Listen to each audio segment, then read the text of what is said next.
foi vegan, quand t'as la chance d'habiter à la campagne, ben il y a des trucs que tu peux pas gober, tu vois. L'histoire des 15 000 litres d'eau pour 1 kilo de viande de bœuf. Ben, tu regardes le champ là, et là tu te dis, mais sérieusement, elles la prennent où toute cette eau? Un bœuf, c'est en moyenne 269 kilos de viande. Du coup, ça fait 4 millions de litres d'eau sur toute sa vie. Tu réfléchis un petit peu.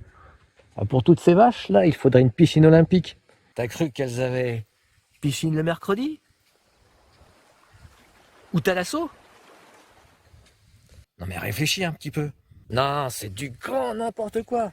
Donc là tu te dis, ah, c'est pas possible. Et du coup, ben, tu vas chercher la fameuse étude. L'étude Water Footprint. Water Footprint.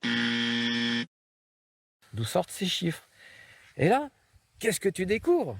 Ben, que 94% c'est de l'eau de pluie. C'est ce qu'on appelle de l'eau verte. Non, pas celle-là.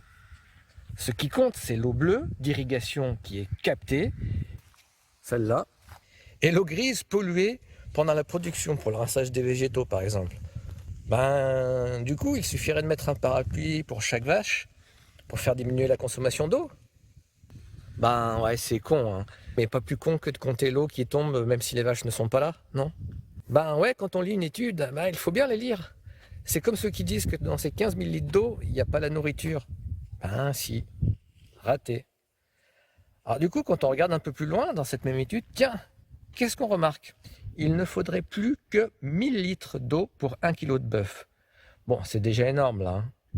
En France, c'est beaucoup moins, car on a beaucoup de pâturage. Et en plus, une vache, ça pisse.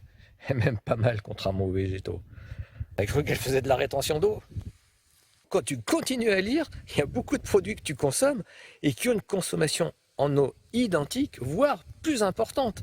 Et là, ça ne te dérange pas de les consommer, ceux-là. Les pistaches, les noix de cajou pour tes fromages, les pois chiches, les lentilles, les amandes.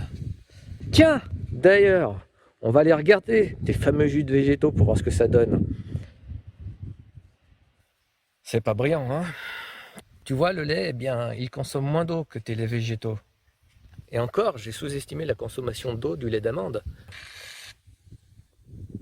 La campagne. Et après, ça se dit vegan pour la planète. Alors t'inquiète pas, vegan. Je mettrai les liens, parce que autant tu ne vérifies jamais quand un vegan balance une intox sur le net, autant quand on démonte vos affirmations, tu aimes bien aller lire les études, curieusement.